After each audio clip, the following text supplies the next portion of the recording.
ஒரு நாள் தேவா என்ற சிறிய குழந்தை தனது தோட்டத்தில் விளையாடிக் கொண்டிருந்தான்.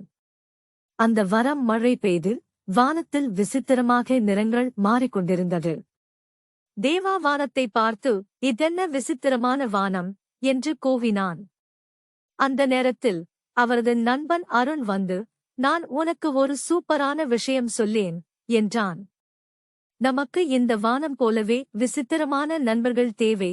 இருவரும் சேர்ந்து விளையாட ஆரம்பித்து ஒருவருக்கொருவர் சிரிப்புகள் மற்றும் கதை கூறி மகிழ்ந்தனர். வானம் தொடர்ந்து மாறித்தான் இருந்தது, ஆனால் அவர்களது நட்பும் அதனுடன் வளர்ந்தது.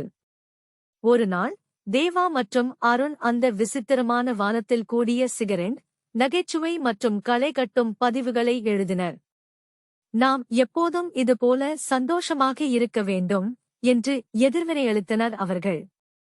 இவ்வாறு விசித்திரமான வானம் அவற்றின் நட்பை பல மடங்கு அழகு செய்தது.